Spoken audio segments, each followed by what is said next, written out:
Salut et bienvenue dans cette série de tutoriels consacrée sur l'approche orientée objet. Alors dans ce nouveau tutoriel, nous allons voir le classes abstraites.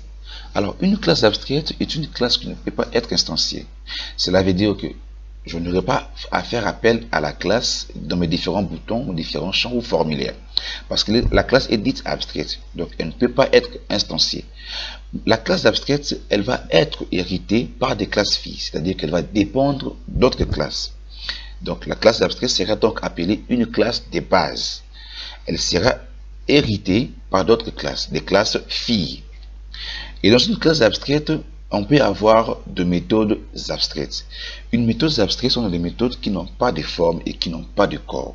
C'est-à-dire que lorsque la méthode est définie ou elle est déclarée, on n'aura pas à mettre de contenu dans la méthode parce qu'il n'a pas de corps, il n'a pas de forme. Mais une classe abstraite peut aussi contenir des méthodes qui sont non abstraites. Et une classe abstraite peut aussi contenir des variables ordinaires. Je peux avoir m'apporter des variables qui seront publiques, privées ou protégées. Et j'aurai mes différentes variables et j'aurai aussi mes différentes procédures ou méthodes dans ma classe abstraite. C'est pour cela, voyons, nous allons voir ici par un exemple qui est cas pratique et relativement simple. Le but de cet exemple exercice ici est d'afficher et de définir une méthode dans la classe abstraite. On va définir une méthode abstraite R, et dans cette méthode abstraite, on va faire appel, on va redéfinir cette méthode R dans les classes filles. Et on va réutiliser cette méthode, la même méthode R qui sera définie comme abstraite dans la classe abstraite, et elle sera redéfinie dans des classes filles. Et dans cette méthode, on pourra y stocker deux formules. Alors, pour cela, je vais d'abord créer ma première classe, ma classe de base, qui sera abstraite, je vais nommer forme Geo, qui sera ma classe de base, elle sera abstraite. Et pour qu'une classe soit abstraite, dans Windows, après classe, virgule, abstraite. Donc la classe est définie abstraite. Et on va déclarer ici une méthode R. Et cette méthode sera abstraite parce qu'on est dans une classe abstraite. Cette méthode R sera abstraite et on va la redéfinir dans des classes filles pour la réutiliser. Et ici, je vais dire procédure abstraite. Abstraite R. Je termine par ceci et je redéfinis ma méthode R. Ici, on va d'abord laisser cet espace vide. Je vais expliquer dans les deux façons pour définir, pour utiliser les classes abstraites. Alors ici, ma méthode abstraite est définie. Et maintenant, je souhaite maintenant afficher le résultat. Je vais introduire la formule du carré, donc R. Dans R, lorsqu'elle sera redéfinie dans la classe fille, on va introduire une formule dans la méthode R. Pour cela, pour le cas du carré, je vais créer une nouvelle classe, la classe fille, qui sera classe carré. Alors, je vais dire à cette classe, tu vas hériter ma classe de base forme Geo. Vous allez voir ici dans Windows, lorsque j'enregistre, directement vous allez voir ici ma méthode R qui est déclarée abstraite dans ma classe abstraite. Elle est directement ici dans ma classe carré, mais elle est italique. Cela veut dire que je me donne la possibilité de redéfinir cette méthode pour l'utiliser. Alors ici dans ma classe carré, j'ai ici une portée protégée dans laquelle j'aurai côté. Donc côté, je déclare côté comme un entier. Alors ici, pour redéfinir notre méthode R abstraite dans la classe abstraite, et on souhaite la réutiliser ici dans cette classe, on va la redéfinir. Pour cela, vous faites un clic droit sur R et redéfinir la méthode. Nous allons voir ici maintenant procédure R. Alors nous avons défini notre côté. Notre côté est déjà à ce niveau. Et donc côté, je souhaite maintenant l'affecter par une valeur. Je peux soit le faire au niveau du constructeur, soit le faire directement à ce niveau. Mais vu qu'on est dans la programmation orientée objet, je vais faire maintenant dans le constructeur. Je vais dire dans le constructeur côté. Lorsque tu vas initialiser côté, directement tu vas l'attribuer par une valeur petit 2 cm. Voilà. Côté est défini avec une valeur de 2 cm. Et ici, dans la redéfinition de ma classe R, je vais retourner, renvoyer côté fois côté. Voilà. Ma méthode R qui est abstraite dans cette classe, parce qu'ici on ne peut pas l'utiliser, on ne peut pas mettre du contenu à cet endroit. Voilà, si je m'amusais à mettre du contenu dans cet endroit, vous allez voir que WinDev va générer l'erreur à ce niveau. Il va dire le code d'un élément abstrait doit être vide. Donc je ne veux pas mettre ici des éléments ici dans ma classe, dans ma méthode abstraite, mais je vais la redéfinir dans des classes filles.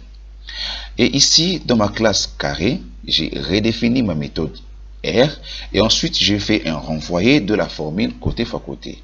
Et maintenant, je souhaite afficher le résultat. Donc, dans carré, je vais instancier ma classe carré. Je ne vais pas instancier ma classe forme G parce qu'elle est à la classe abstraite. Une classe abstraite ne peut pas être instanciée, mais elle va être héritée par des classes filles. Donc ici, je vais déclarer CL carré étant classe carré.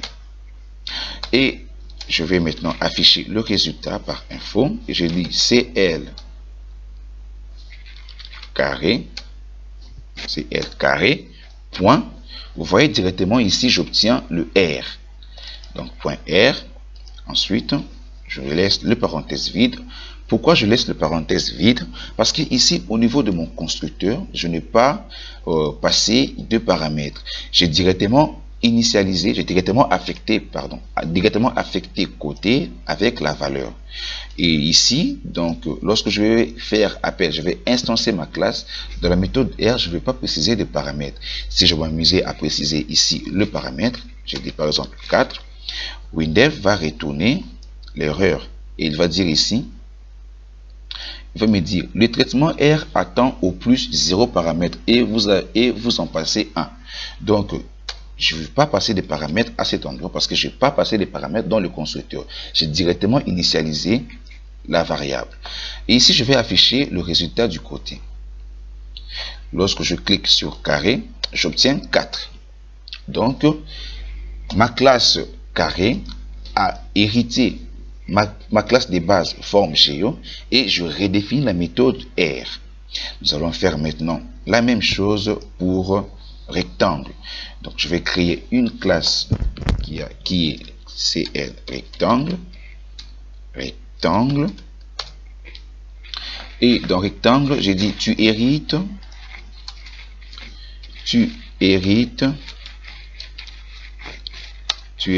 forme géo.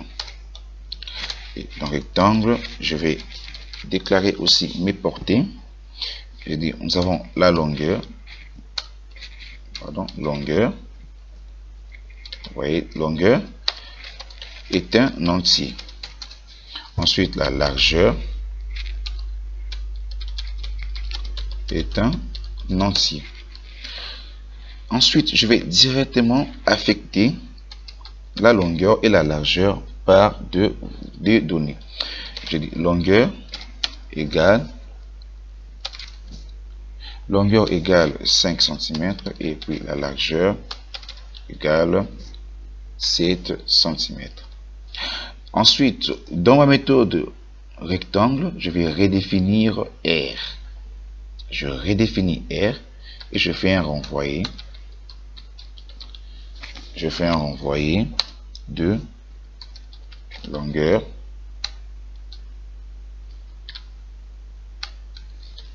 longueur fois largeur. Ensuite, dans rectangle, je vais instancier ma classe rectangle. Rec est un CL rectangle. Ensuite, je vais afficher le résultat en faisant rec.r. Voilà. Et lorsque je valide à ce niveau, j'obtiens le résultat. J'obtiens 35. Nous allons faire pareillement avec parallélogramme. Je vais créer une classe. Je dis classe parallélogramme. Classe parallélogramme. J'ai dit à ma classe parallélogramme, tu hérites forme géo. Tu hérites forme. Ensuite, dans le parallélogramme, j'ai ma base qui est un entier et j'ai la hauteur qui est un entier. Ensuite, dans le constructeur, j'affecte directement ma base par de valeurs et la hauteur par une valeur. Et dans ma classe parallélogramme, je vais redéfinir dans la méthode R. Et je fais ensuite un renvoyé. Je fais un renvoyé de base fois hauteur. Ensuite, à cet endroit, je vais instancier ma classe parallélogramme. CL para est un classe parallélogramme. Et je fais info de CL para point R. Voilà. J'exécute le programme et j'obtiens le résultat. Nous allons le faire maintenant en dernier pour le triangle. Je vais définir ici une classe triangle. Ensuite, j'ai dit au triangle, à ma classe triangle, tu hérites forme géo. Dans le triangle, j'ai ici protégé. Ma base est un entier.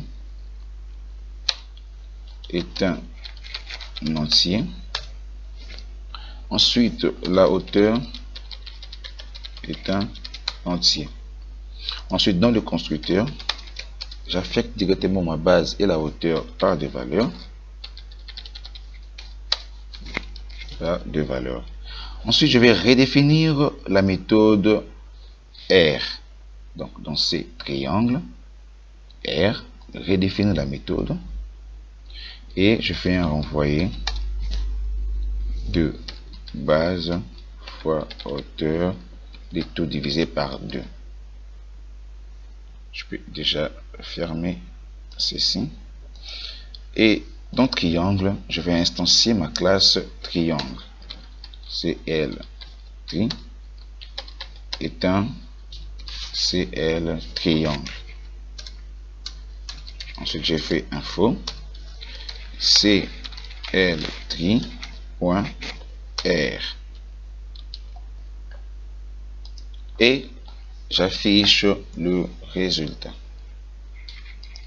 J'obtiens le résultat. Donc, ma classe, vous avez vu que ma classe R, ma méthode R qui est déclarée dans ma classe de base aux formes géo, j'ai directement redéfini cette méthode R dans ma classe forme géo. J'ai directement redéfini cette méthode R dans mes différentes classes. Je ne vais pas faire appel encore à venir dans la classe telle que classe carré et je puisse encore déclarer une nouvelle méthode et insérer la formule. Donc directement depuis ma méthode R qui est abstraite dans ma classe forme géo, et j'ai directement redéfini la méthode donc dans ma classe, dans mes différentes classes filles. Donc j'ai hérité premièrement ma classe forme géo, ensuite j'ai redéfini la méthode R et j'ai pour la réutiliser plusieurs fois dans les différentes classes filles. Au lieu, à la place de déclarer encore dans les différentes classes une nouvelle méthode qui contiendra la formule, directement depuis ma méthode R, j'ai redéfini la méthode depuis la classe forme de base et je l'ai redéfinie dans les différentes classes filles. Alors, une deuxième solution pour déclarer deux variables de base ici, c'est que ici déjà, à la place de mettre des variables juste après hériter forme géo, à la place de mettre des variables dans les différentes classes, je peux directement le mettre depuis la classe de base. Donc, je peux le mettre depuis la classe de base. Dans ma classe, je vais ouvrir la classe. Dans ma classe forme géo, je peux déjà déclarer, je peux donc faire un copier-coller de ceci dans ma classe forme géo. Donc je peux déclarer toutes ces variables dans ma classe forme géo. Et ensuite, directement, je peux faire appel. Une fois que je fais appel dans cette classe, elle saura déjà à quelle, donc la méthode triangle va faire telle méthode. Parce que ici, déjà dans triangle, je vais faire donc dans la classe fille, comme triangle par exemple, lorsque je fais un copier-coller de ceci dans ma classe de base, donc il sera déjà, parce que ici dans la procédure, lorsque je redéfinis la méthode R, je fais un renvoyer de base et hauteur. Donc il comprend déjà que la base et hauteur, donc tels qu'ils sont déclarés depuis la classe de base, s'ils sont déclarés base et hauteur, donc une fois la méthode R est définie, je fais un renvoyer de la base et hauteur. Parce que déjà, pour qu'il soit considéré, je dois d'abord premièrement hériter la classe auquel il contient mes méthodes qui soient abstraites, où il contient des variables ordinaires et où il contient des méthodes non abstraites. Alors, je pense déjà qu'ensemble, on a compris un peu comment fonctionne une classe abstraite et ses méthodes abstraites. Libre à vous de le faire si vous voulez l'appliquer dans vos différentes codes sources pour ne pas à chaque fois répéter la même fonction ou la même méthode qui peut soit contenir vos requêtes, soit contenir vos formules. C'est mieux de les faire dans une classe abstraite vu qu'elle n'aura pas de corps ou de formes. Ensuite, vous allez redéfinir cette même méthode dans de différentes classes ou filles. Donc, pour ne pas à chaque fois retaper, réutiliser les différentes méthodes donc dans de différentes classes. Donc, c'est mieux de le faire avec une classe abstraite. Ensuite, vous redéfinissez autant de fois des méthodes abstraites que vous voulez et vous allez redéfinir toutes ces méthodes abstraites dans vos différentes classes filles. Voilà un peu l'avantage de la programmation orientée-objet. Cela nous facilite à ne pas trop réécrire, répéter à chaque fois la même fonction, la même procédure. Juste la procédure, elle existe déjà. On fait juste appel et cette procédure-là va venir récupérer le paramètre, le donner, ensuite et faire le calcul. Bref, on a fait le tour de ce sujet. Je pense que on a compris ensemble comment fonctionnent ces différentes classes, une classe abstraite et comment la déclarer et comment déclarer aussi une méthode abstraite et comment la redéfinir par des classes filles et comment aussi hériter la classe de base dans des classes filles.